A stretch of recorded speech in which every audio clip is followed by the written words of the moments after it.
नमस्कार दोस्तों।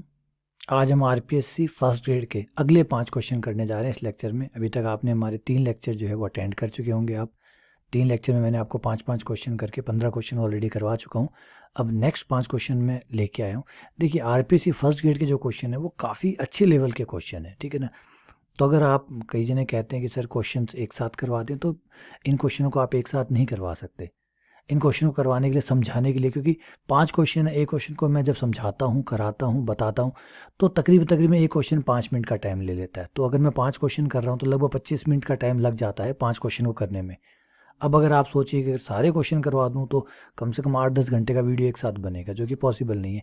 तो 5-5 के साथ आप समझते जाइए और अगले 5 अगले वीडियो में डाल देंगे। तो इस तरीके से एक समझना होना चाहिए। ऐसे नहीं है कि सिर्फ एक खाना पूर्ति हो, एक फॉर्मेलिटी हो कि मैं सारे क्वेश्चन आपको एक साथ दे दूँ, क्या मतलब होगा। 5 क्वेश्चन सीखिए, समझिए, इनके जैसे कैसे सवाल बन सकते हैं, इन पे अध्ययन कीजिए, इनकी गहराई को समझिए और समझिए कि फर्स्ट जो ग्रेड का पेपर आता है उसमें क्या पूछा जाता है, क्या जो एटीट्यूड होता है एग्जामिनर का, जो पेपर सेटर का, उसका क्या एटीट्यूड होता है, वो क्या सोचता है, क्या चाहता है आपसे फर्स्ट ग्रेड में। तो उसके अकॉर्डिंग आप तैयारी कीजिए, है ना। अब ये क्वेश्चन तो वापस नहीं आने, इनके जैसे क्वेश्चन आ सकते हैं, है ना। तो उस आइडिया को पकड़िए कि क्या हो सकता है, क्या आगे रहेगा। आइए क्वेश्चन करते हैं। ये क्वेश्चन जो है, एक बात आपको बता देता हूँ, आरपीएससी ने इसके चारों ऑप्शन गलत माने। आरपीएससी ने इस क्वेश्चन को आउट किया है, बाहर रखा है। एक्चुअली ये क्वेश्चन गलत नहीं है। आप आईआईटी का जो पेपर है, आईआईटी के पेपर में देखेंगे तो आईआईटी के पेपर में ये क्वेश्चन आया हुआ है। और अगर आईआईटी के पेपर में क्वेश्चन आया हुआ तो आईआईटी का पेपर जो होता है वो बहुत बड़े लेवल पे चैलेंज होता है, क्योंकि वो इंडियन लेवल का है, ना कि सिर्फ राजस्थान लेवल का है। आरपीएससी राजस्थान लेवल की है, लेकिन आईआईटी का जो एग्ज़ाम है वो पूरे इंडिया लेवल पे है। और बहुत ब्राइटेस्ट माइंड जो है, जो बड़ी बड़ी कोचिंग है, जिनका बड़ा बड़ा पैकेज है, बड़े बड़े इंटेलिजेंट लोग जो है, स्मार्ट पर्सन जो है, वो क्रॉस चेक करते हैं क्वेश्चनों को। इवन आईआईटी के जो क्वेश्चंस है वो फॉरेन यूनिवर्सिटीज़ में, फॉरेन बोर्ड जो होते हैं, वो भी उनको एज ए टेस्ट के तौर पे इन क्वेश्चनों का इस्तेमाल करते हैं। तो बहुत बढ़िया लेवल के क्वेश्चंस होते हैं। आईआईटीज़ के जो प्रोफेसर है वो इन क्वेश्चनों को तैयार करते हैं और एक अच्छे लेवल के क्वेश्चंस होते हैं। तो गलत होने का चांसेस न के बराबर है, वरना तो आईआईटी में गलत मान लिया जाता तो आरपीसी की जरूरत ही नहीं पड़ती। ऐसा नहीं है कि आईआईटीज़ में को पता नहीं लगा, सिर्फ आरपीसी वालों को पता लगा कि ये क्वेश्चन गलत है। तो ये क्वेश्चन सही है, आप चाहे किसी भी लेवल पे इसको चेक कर सकते हैं खुद के। आइए, क्वेश्चन के बारे में क्या कहा गया है। क्वेश्चन में कहा गया कि 2n+1 बार जो है वो एक पासा फेंका गया, मतलब विषम बार फेंका गया। अगर आप एन का मान 1 रखेंगे तो 3 आएगा, 2 रखेंगे तो 5 आएगा, तो 3, 5, 7, 9 इस तरीके से पासा फेंका गया। अब पासा विषम बार फेंका गया। अब हमें क्या चाहिए, हमें एक विषम संख्या चाहिए, हमें विषम संख्या चाहिए, और वो भी विषम बार। मतलब अगर हम 3 बार पासा फेंकते हैं, अगर हम 3 बार पासा फेंकते हैं तो पासे में विषम संख्या जो आए वो या तो 1 बार आए या 3 बार आए, या तो इन 3 में से फर्स्ट, सेकंड और थर्ड, इन तीनों खानों में एक विषम संख्या हो, 2 सम संख्या हो, या तीनों की तीनों विषम हो। या तो एक विषम संख्या हो, 2 विषम संख्याएं नहीं होनी चाहिए, 2 विषम 1 सम नहीं होनी चाहिए, या तो एक विषम हो, 2 सम हो, या तीनों की तीनों विषम हो। ये रिक्वायरमेंट है। 5 बार फेंकेंगे, 5 बार फेंकेंगे तो या एक विषम आए, 3 विषम आए, 5 विषम आए। ये तरीका है क्वेश्चन का, ये पूछा गया है। लेकिन क्वेश्चन कोई 1, 3, 5 के लिए नहीं, क्वेश्चन 2n+1 के लिए। तो सबसे पहले अगर पासे को एक बार फेंका जाए, पासे को एक बार फेंका जाए तो सम संख्या आने की और विषम संख्या आने की प्रायिकता क्या होती है। तो सम संख्या की प्रायिकता, पासे को अगर एक बार फेंकते हैं तो एक पासे में टोटल होते हैं 6 कॉम्बिनेशन, 1, 2, 3, 4, 5, 6। और उसमें से सम संख्याएं 3 होती है, 2, 4, 6, तो होगी 3/6। तो सम संख्या आने की प्रायिकता 1/2। और सम नहीं आई होगी तो ऑब्वियसली बात है विषम आई होगी, क्योंकि पासे पे सम और विषम 2 ही संख्याएं होती है। तो विषम संख्या आने की प्रायिकता भी 3/6, क्योंकि 1, 3, 5 टोटल 6 है। तो यहाँ भी आप 3/6 यानी 1/2 कर सकते हैं। तो सम संख्या आने की प्रायिकता 1/2, विषम संख्या आने की प्रायिकता 1/2। अब देखिए, हमने पासे को फेंका और हम क्या चाहते हैं, हम चाहते हैं कि एक बार विषम संख्या है, 3 बार विषम संख्या है, 5 विषम संख्या है, 7 विषम संख्या है, डैश डैश 2n+1 तक विषम संख्या है। तो हमें 2n+1 में से, अब पकड़ी बात को, देखिए बात को समझिए, हमें क्या चाहिए, विषम और सम का मैं लिस्ट बना देता हूँ यहाँ पे। विषम और सम, देखिए टोटल तो 2n+1 बार ही उछलेगा, टोटल तो पासा 2n+1 बार ही उछलेगा। तो हमें एक विषम चाहिए, इसका मतलब 2n सम चाहिए, 2n सम चाहिए, टोटल 2n+1 है। 3 विषम चाहिए तो 2n-1 टाइम सम चाहिए, क्योंकि दोनों का जोड़ 2n+1 होना चाहिए। तो 2n+1 होना चाहिए, तो ये मैं थोड़ा सा इसको ठीक कर देता हूँ, 2n-2 होगा, क्योंकि दोनों का जोड़ मिला के कितना हो जाएगा, 2n+1 हो जाएगा। फिर 5 चाहिए, तो यहाँ पे कितना आ जाएगा, 2n, ठीक है, डैश डैश डैश डैश, फिर जब यहाँ पे 2n+1 आ जाएगा तो यहाँ 0, तब हमें सारे के सारे विषम आ जाएंगे, सम 0 हो जाएगा। अब हमें ये निकालना है, ये प्रायिकता टोटल निकाली, इसका जोड़ निकालना है। तो देखिए ध्यान से देखिए, यहाँ पे मैंने 2n+1 बार सिक्के को उछाला और उस सिक्के में एक बार, उसमें से एक बार मुझे विषम चाहिए, और विषम होने की प्रायिकता कितनी है, 1/2। तो 1/2 की पावर 1, 1/2 की पावर 1, और 1/2 की पावर, और सम कितनी बार चाहिए, 2n बार चाहिए, तो 1/2 की पावर 2n, 1/2 की पावर 2n प्लस, ये हो गया एक विषम आने की, टोटल 2n+1 बार में से एक बार विषम आने की प्रायिकता। फिर है 2n+1 में से 3 बार विषम आने की प्रायिकता। तो 3 बार विषम आने की, तो विषम आने की प्रायिकता क्या है, 1/2, 1/2 कितनी बार चाहिए, 3 बार, सम कितनी बार चाहिए, 1/2 2n-2, और ये प्रक्रिया डैश डैश डैश चलने दीजिए लास्ट तक, जब तक 2n+1 नहीं आ जाता, तब हमें विषम संख्या यानी 1/2 कितनी बार चाहिए होगा, 2n+1 बार, और सम संख्या कितनी बार चाहिए होगी। अब आप एक चीज़ गौर करेंगे, जो गौर करने वाली बात है कि 1/2 की पावर हर जगह 2n+1 ही है, क्योंकि सम की प्रायिकता भी उतनी है, विषम की भी उतनी है। तो टोटल मिला के देखिए, जैसे यहाँ पे दोनों का जोड़ जो था वो तो 2n+1 ही था ना, हर पद के ऊपर आप जाके जोड़ कर सकते हैं, सबका जोड़ 2n+1 ही है, यही जोड़ आएगा। तो 1/2 की पावर इस पे 3 आ गई होगी, तो यहाँ 2n-2 आ गई होगी, तो अगर अगले वाले पे 5 आ गई होगी तो उसमें 2n-4 आ गई होगी। टोटल तो जो 1/2 है, 1/2 पे टोटल पावर होगी 2n+1, आगे यहाँ पे भी 1/2 की पावर 2n+1, ये लास्ट तक यही चलेगा, 1/2 की पावर 2n+1। तो यहाँ से अगर हम ये कॉमन निकाल लें तो ये हमारा 1/2 की पावर 2n+1 कॉमन आ गया, और अंदर हमारा बच्चा 2n+1 C1, 2n+1 C3 and dash dash dash 2n+1 C2n+1। अब इसका जोड़ कितना होता है, इसका जो जोड़ होता है, हमें पता है कि अगर n द्विपद गुणांक जो होता है, द्विपद गुणांक में अगर हम विषम नंबरों का जोड़ करते हैं, nc1 nc3 डैश डैश, जहाँ तक विषम है वहाँ तक का जोड़ करते हैं, तो ये जोड़ होता है 2 to the power n-1। अगर ऊपर n होता है तो यहाँ n नहीं है, यहाँ 2n+1 है, तो ये आपका हो जाएगा 1/2 की पावर 2n+1 इंटू इन सब का जोड़ आ गया 2 to the power 2n। जितनी पावर होती है, जितना n चल रहा होता है, उस n में से एक कम होता है, n-1 होता है, तो 2n+1 चल रहा है, तो उसमें से एक कम कर दो तो 2n हो जाएगा, 2 की पावर 2n कट गया, ये बच गया आपका 1/2, 1/2, ये आपका आंसर होगा।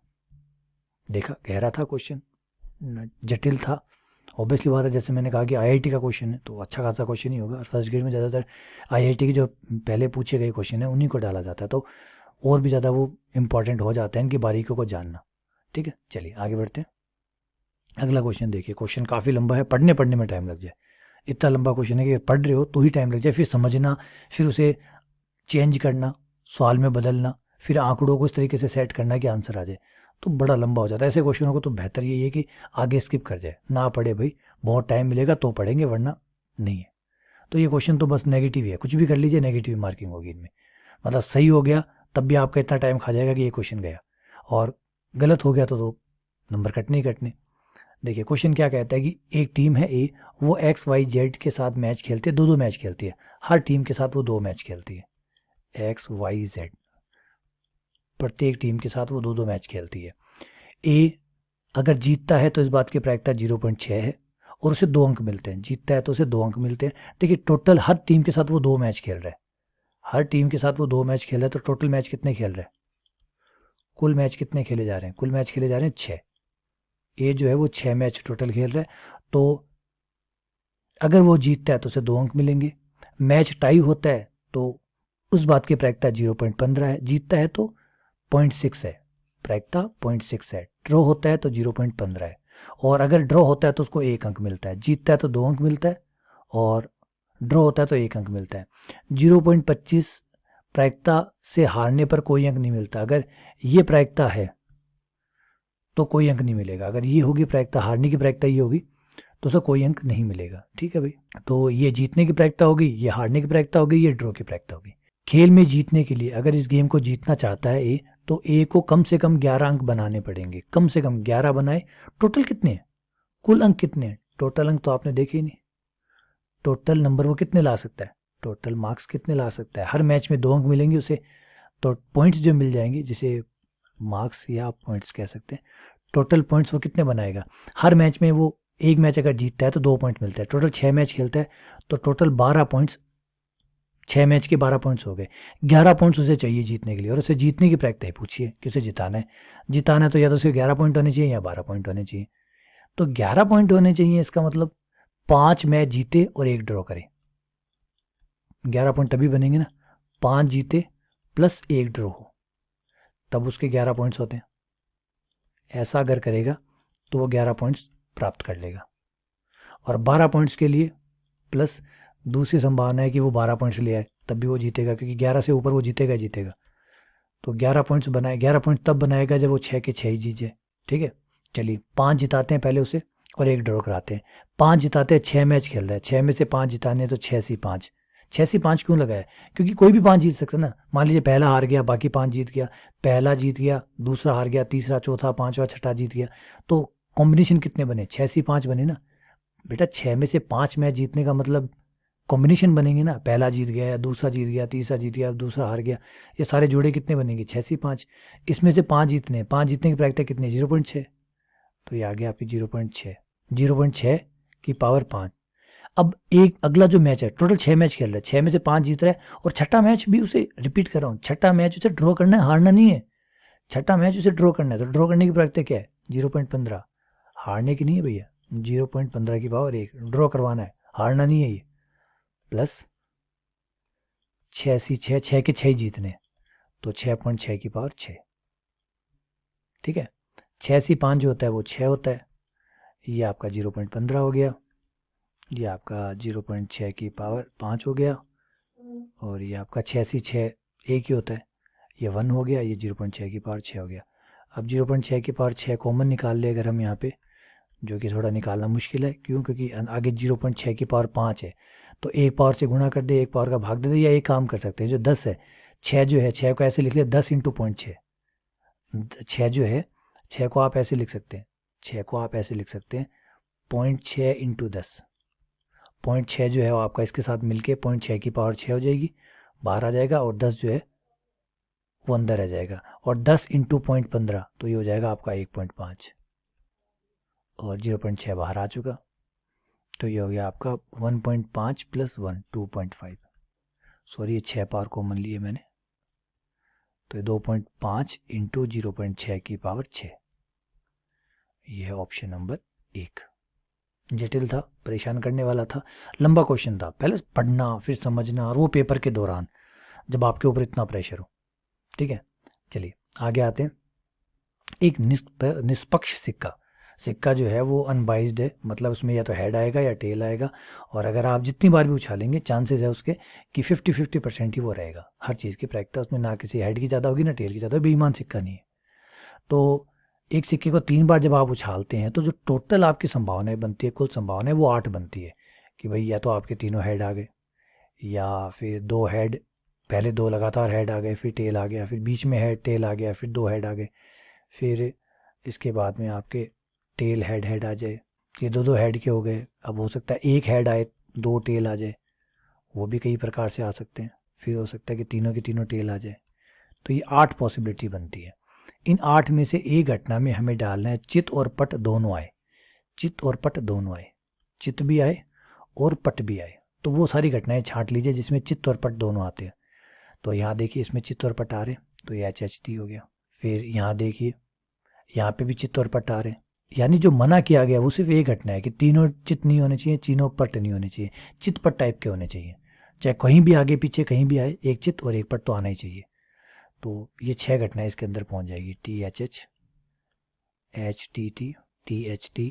तो PA की जो प्रायिकता है वो अगर यहाँ निकाल ही लें हम सीधा, इसमें 6 घटनाएं हैं, कुल 8 है, तो 6/8 होगी, 6/8 यानी 3/4, तो PA में आ जाती है 3/4। फिर B में है अधिकतम एक बार, पट एक बार आए, अधिकतम एक बार आए। B घटना में हमें क्या करना है, पट जो है, पट का मतलब टेल, टेल अधिकतम एक बार आए, यानी एक बार आए या फिर ना आए। तो तीनों हेड और एक बार पट, तीनों बार हेड, ये तो तीनों बार हेड आ जाए, एक भी पट ना आए, या फिर एक पट आ जाए। ये लीजिए भाई एक बार पट, ये एक बार पट वाले आ गए। तो बी की प्रायिकता कितनी आ गई? बी की प्रायिकता आ गई आपकी 4/8 यानी 1/2। ये पी ए पी भी आ गया। अब दोनों में इंटरसेक्शन निकालिए, क्योंकि हमसे पूछा गया घटनाएं स्वतंत्र है या नहीं है। इंटरसेक्शन में वो घटनाएं डाली जो दोनों में है। दोनों में जो घटनाएं भाई, एक ये रही एच टी एच, ये दोनों में कॉमन है, और टी एच एच, हाँ जी ये भी कॉमन है, टी एच एच सॉरी ये रहा, टी एच एच कॉमन है, और एच टी टी कॉमन नहीं है, टी एच टी, ये एच टी टी कॉमन है, एच एच टी ये कॉमन है, ये घटनाएं होगी। तो पी ए इंटरसेक्शन बी की प्रायिकता कितनी हुई? 3 घटनाएं इसमें कॉमन है, टोटल है 8, 3/8। अब घटनाएं स्वतंत्र है या नहीं, इसका पता कैसे करते हैं? इसका पता करते हैं, अगर ए इंटरसेक्शन बी की प्रायिकता अगर P A into P B के बराबर है तो घटनाएं स्वतंत्र है, अन्यथा नहीं होती। तो पी ए इंटरसेक्शन बी की प्रायिकता है हमारे पास 3/8, पी ए की प्रायिकता है हमारे पास, पी ए की प्रायिकता है हमारे पास 3/4, और पी बी की प्रायिकता है हमारे पास 1/2। इन दोनों की गुणा करते हैं तो आती है 3/8, ये भी 3/8 है। इसका मतलब घटनाएं क्या है? स्वतंत्र है। तो सही है। तो याद भी रखिएगा, शर्त होती है कि पे इंटरसेक्शन बी, अगर ए इंटरसेक्शन बी के प्रायिकता और पी ए पी बी के प्रायिकता का गुणनफल बराबर हो तो घटनाएं स्वतंत्र होती है। ठीक है। अगला क्वेश्चन, ये भी बहुत ही ज़बरदस्त क्वेश्चन है, आरपीएससी ने इसको भी गलत माना है और बिल्कुल ये गलत है। इसके चारों ऑप्शन ही गलत है, इसमें कोई दो राय नहीं है। ये क्वेश्चन भैया आपके दिमाग की धज्जियाँ उड़ाने वाला क्वेश्चन है। अगर आपने इस टाइप के क्वेश्चन पहले कभी भी नहीं किए हुए तो ये क्वेश्चन पेपर के अंदर करना बिल्कुल असंभव है। इस टाइप के क्वेश्चनों को अगर आपने पहले रूबरू नहीं हुए, पहले आपने अपने दिमाग को नहीं खपाया इनके साथ, तो फिर पेपर में तो ऐसे क्वेश्चनों के हाथ लगाना मतलब 3 घंटे लग जाओ, एक क्वेश्चन ना हो। ये इस तरीके का क्वेश्चन है। अब इसमें क्या है कि आपके पास 2 संख्याएं, 100 में से आपको 2 संख्याएं पी और क्यू चुननी है। तो पहले तो कुल तरीकों की बात कर लेते हैं। कुल तरीके कितने हुए?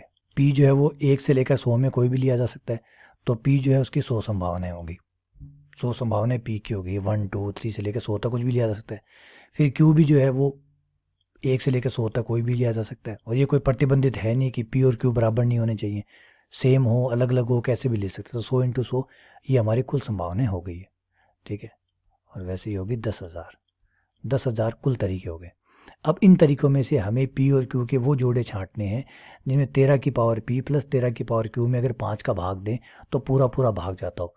पी और क्यू के वो कितने जोड़े होंगे जब पी और क्यू का मान रखने के बाद इसमें पूरा पूरा 5 का भाग जाता हो, है ना। घुमाना घुमाना भयंकर घुमा भाई, भयंकर घूमता है। इसमें क्या करना है देखिए, 13 की पावर पी 13 की पावर क्यू में 5 का भाग देना। ठीक है भाई।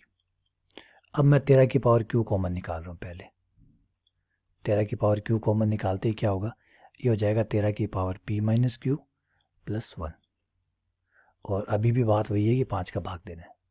ठीक है। अब देखिए 5 जो है वो एक अभाज्य संख्या है। अभाज्य संख्या की खासियत होती है उसके टुकड़े नहीं होते।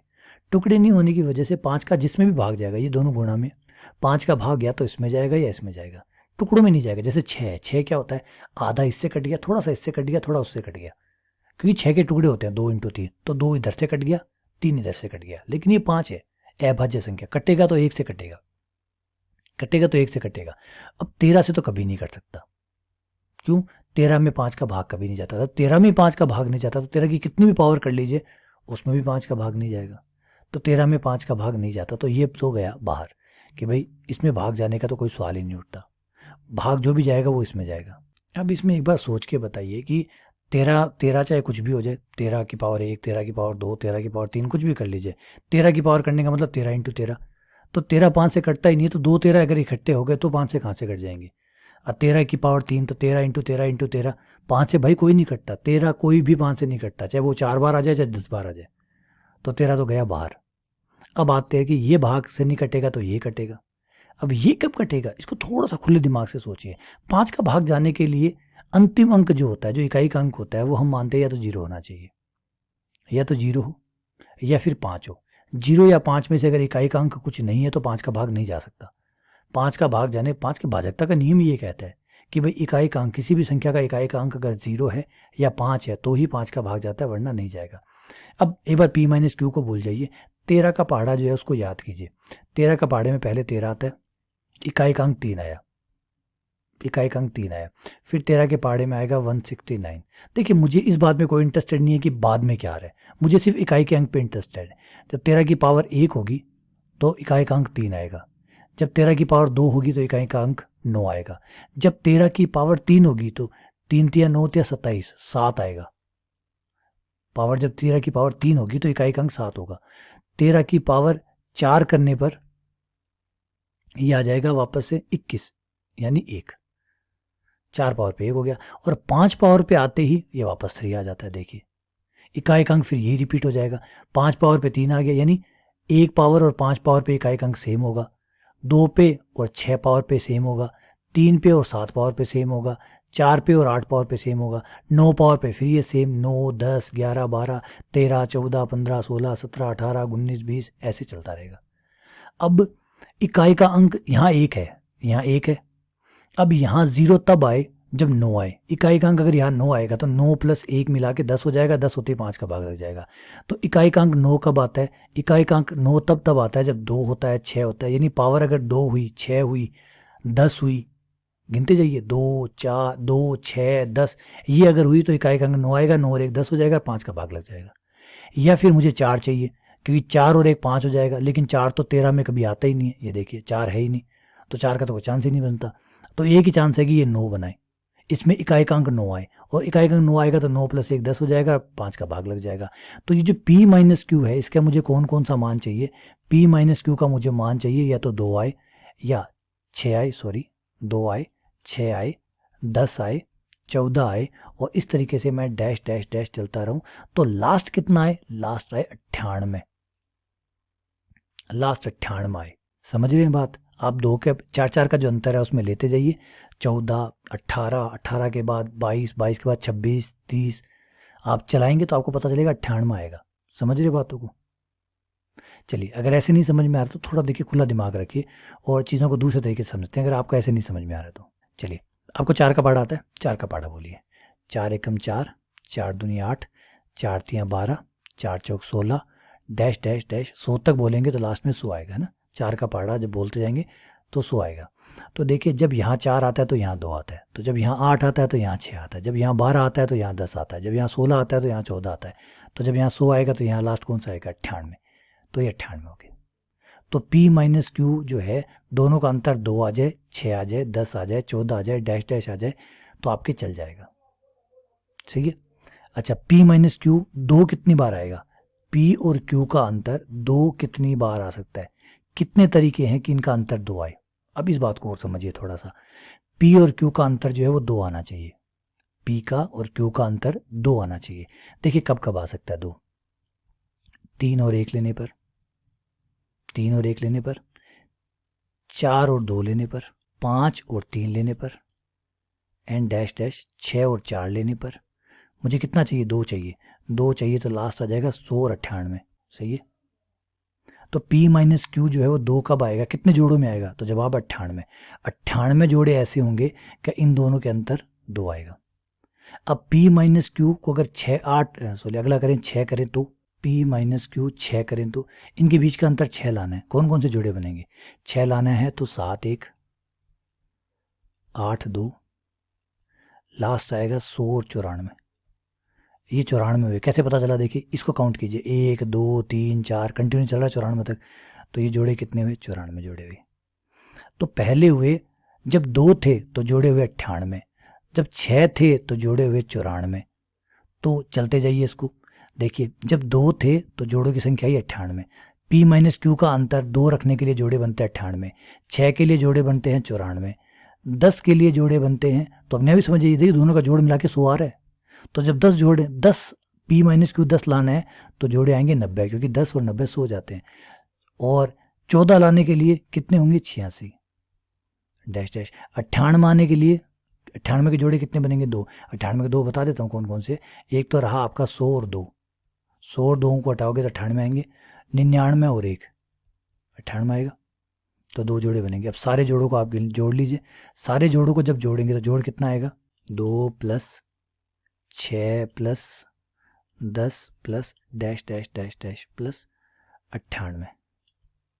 देखिए पहले जोड़े गिन लेते, जोड़े कितने, जब 4 का पहाड़ा चल रहा था, 4 का पहाड़ा 100 तक चलता है तो 25 नंबर होते हैं, 25 संख्याएं होती है, तो ये 25 संख्याएं हुई नहीं गई। हर संख्या के साथ एक संख्या, 4 के साथ 2 है, 8 के साथ 6 है, 12 के साथ 10 है, 16 के साथ 14 है, तो 100 के साथ 98। तो अगर ये 25 संख्या है तो ये भी 25 संख्या है, तो ये टोटल 25 संख्या है। इनका जोड़ कितना होगा, जोड़ निकलता है n/2 a प्लस एल, समांतर श्रेणी के योग से आप निकाल सकते हैं।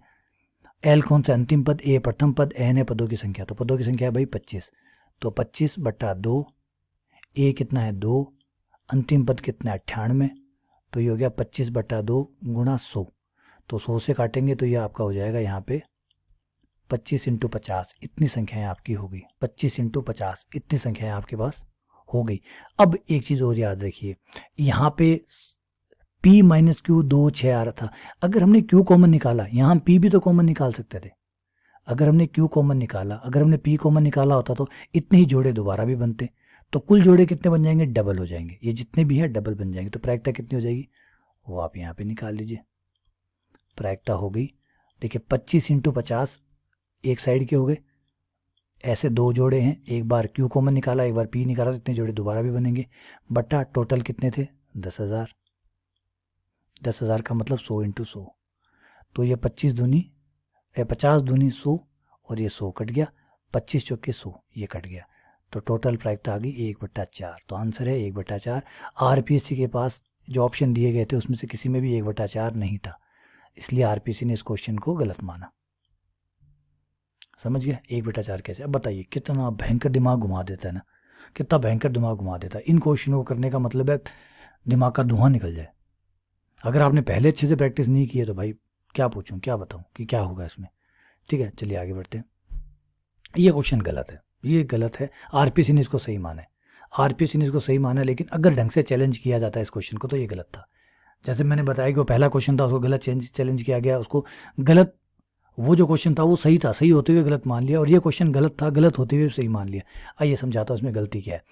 इसमें एक वर्त दिया गया है, ठीक है, इस पूरे वर्त के अंदर से एक बिंदु को चुना जाता है, इसकी त्रिज्या 2 है, ये जो वर्त है, क्योंकि x² + y² = 4 है, तो इस वर्त की जो त्रिज्या है वो 2 है।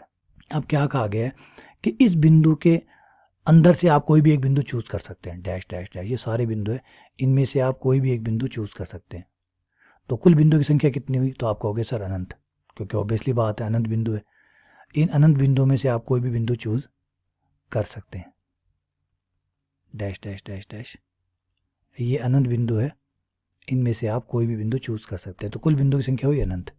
लेकिन हम ऐसे इसको टैकल नहीं कर सकते, थोड़ा सा सोचना पड़ेगा। ये क्वेश्चन आप अगर वही आईआईटी का पेपर देखेंगे तो आईआईटी के पेपर में है ये क्वेश्चन, लेकिन उसमें सही तरीके से, इसमें ये गलत तरीके से।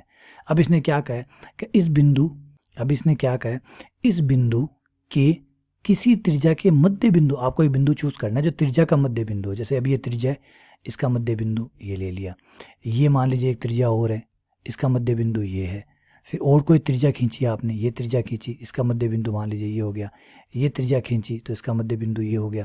तो जो सारे मध्य बिंदु, ऑब्वियसली बात है, एक वृत्त बनेगा, सारे मध्य बिंदु मिलकर एक वृत्त बन जाएंगे, और इस वृत्त की त्रिज्या आधी होगी इसके मुकाबले। तो ये जो वृत्त है छोटे वाला, इस वृत्त को मैं r' नाम दे देता हूँ, इसकी त्रिज्या होगी 1।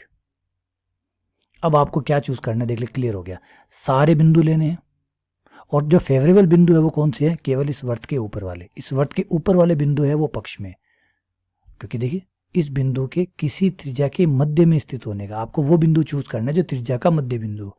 तो त्रिज्या का मध्य बिंदु इस वर्त के ऊपर होगा। ये लाल वाले जितने भी बिंदु है, ये लाल वाले जितने भी बिंदु हैं, ये सारे के सारे आपके अनुकूल बिंदु है, आपके फेवरेबल पॉइंट्स है। और बट्टे आपको क्या करना है, टोटल, टोटल लेना। तो टोटल बिंदु काउंट कैसे करें भाई, ये कोई बिंदु एक एक करके थोड़ी गिना जा सकता है। तो हम क्या करेंगे, हम करेंगे क्षेत्रफल बटा क्षेत्रफल वाला आइडिया, कुल क्षेत्रफल बटा इसका क्षेत्रफल, लेकिन ये तो क्षेत्रफल है ही नहीं। अब आरपीसी ने यही गलती की। अगर आप आईआईटी में यही क्वेश्चन देखेंगे तो आईआईटी में ये क्वेश्चन दिया हुआ है कि अंदर जो ये छोटे वाला वर्त है इसके अंदर वाले सारे बिंदु ले लिए, तो उसमें क्या किया गया, छोटे वाले वर्त का क्षेत्रफल बटा बड़े वाले वर्त का क्षेत्रफल। उसमें ये कहा गया, जो आईआईटी का जो क्वेश्चन ये आया हुआ है उस क्वेश्चन में ये कहा गया कि उन बिंदुओं का चुनाव, प्रायिकता उन बिंदुओं की याद कीजिए जिनकी दूरी परिधि और केंद्र से, दोनों से दूरी निकाली जाए तो केंद्र से दूरी कम हो बजाय परिधि के, उन बिंदुओं को चुनाव कीजिए, उन बिंदुओं की प्रायिकता ज्ञात कीजिए, वो बिंदु बताइए जिनकी दूरी परिधि से और केंद्र से दोनों से निकाली जाए तो केंद्र से उनकी दूरी ज़्यादा नज़दीक हो। अब केंद्र से नज़दीक दूरी होने का मतलब क्या हुआ कि वो मध्य बिंदु से इधर होंगे, क्योंकि जो भी मध्य से इधर होगा वो ऑब्वियसली बात है इसकी केंद्र से दूरी कम होगी और परिधि से ज़्यादा होगी। कोई भी बिंदु अगर आप केंद्र पे ले रहे हैं, केंद्र पे होने का मतलब क्या होता है कि वो एकदम बीचों बीच है, और केंद्र से बाईं तरफ लेने का मतलब क्या हुआ कि वो बाईं साइड में कम दूरी पर है और दाईं साइड ज़्यादा दूरी पर है। तो इसका मतलब इस वर्त के अंदर वाले सारे बिंदु अलाउड हो जाएंगे, ये हमारे पक्ष के बिंदु हो गए। तो फिर उन्होंने क्या किया, अब प्रायिकता निकाली, तो प्रायिकता निकालना एकदम आसान हो गया। क्यों, लाल वाले वृत्त जो है उसका क्षेत्रफल बटा, क्षेत्रफल क्या होता है, पूरे अंदर को कवर कर लेता है, क्षेत्रफल क्या करता है, पूरे अंदर को कवर कर लेता है। तो लाल वाले का क्षेत्रफल बटा ब्लू वाले का क्षेत्रफल, लाल वाले का हो गया पाई बटा 1 का स्क्वायर बटा पाई बड़े वाले का क्षेत्रफल, बड़े वाले की त्रिज्या 2 है तो 2 का स्क्वायर, पाई से पाई कट गया, प्रायिकता आ गई 1/4। आपको नहीं यकीन है तो आप किसी भी IIT का जो लास्ट ईयर के जो क्वेश्चन है उनको उठा के देख सकते हैं। क्वेश्चन इस तरीके से पूछा गया और बिल्कुल सही फ्रेमिंग है इसकी। अब यहाँ पे भी मैं देखिए आंसर मिला दूंगा, आंसर 2/4 दिया हुआ है, अभी आपको मिला दूंगा आंसर, लेकिन फिर भी मैं कह रहा हूँ जो मैं करने जा रहा हूँ वो गलत है। कैसे गलत है देखिए, मैं कैसे खोज सॉल्व करूँगा, प्रायिकता निकाल रहा हूँ, मुझे ये लाल वाले अपने जो क्वेश्चन है इस क्वेश्चन के हिसाब से हमें वो बिंदु चाहिए जो इस परिधि के ऊपर है, हमें परिधि वाले बिंदु चाहिए। तो परिधि वाले बिंदु 2πr से निकल जाएंगे, 2πr, r इसकी त्रिज्या कितनी है 1, 2πr बट्टा कुल बिंदु, कुल बिंदु के लिए हमें पूरा वर्त लेना पड़ेगा, पूरे क्षेत्रफल लेना पड़ेगा, तो ये हो जाएगा हमारा πr²। यहाँ r कितना है, बड़े वाले वर्त की त्रिज्या 2 है, तो ये आपका हो गया 2π बट्टा r का मान 2 रखने पर ही हो गया 4π, तो पाई से पाई कट गया और ये आ गया 2/4 या 1/2, जो भी आप लिखना चाहें, आंसर है 2/4, ये रहा। अब बात है कि इसमें गलत क्या है, RPC ने इसको सही माना है, फिर भी इसमें गलत क्या है। गलत ये है कि ऐसा नहीं हो सकता कि आप ऊपर तो ले लें परिधि और नीचे आप ले लें क्षेत्रफल, क्योंकि जो आपकी प्रायिकता है वो विमाहीन राशि है। विमाहीन राशि होने का मतलब है कि अगर ऊपर हम जो परिधि ले रहे हैं, परिधि होती है लंबाई और क्षेत्रफल होता है लंबाई इंटू लंबाई, लंबाई इंटू लंबाई, तो ये दो अलग अलग राशि हैं। दो अलग अलग राशियों का अनुपात जो है वो विमाहीन कैसे हो सकता है, वो विमाहीन नहीं होगा। इसका मतलब ये, अगर आप परिधि नीचे ले रहे हैं तो ऊपर भी परिधि होता, अगर नीचे क्षेत्रफल ले रहे हैं तो ऊपर भी क्षेत्रफल होता, दोनों तरफ एक जैसी चीजें होती। तो क्वेश्चन को इस तरीके से बनाना चाहिए था कि क्षेत्रफल बटा क्षेत्रफल हो या परिधि बटा परिधि हो, लेकिन यहाँ पे ये नहीं बैठा। नहीं बैठने की वजह से ये जो क्वेश्चन है सही माना गया है, ढंग से चैलेंज नहीं किया गया। अगर ढंग से चैलेंज किया जाता या एक्सपर्ट की टीम इसे देखती तो ये क्वेश्चन गलत था। ठीक है, चलिए उम्मीद करता हूँ कि ये क्वेश्चन आपको समझ में आ गए होंगे। जटिल क्वेश्चन जरूर है लेकिन मज़ा आया होगा। बहुत बहुत धन्यवाद, शुक्रिया।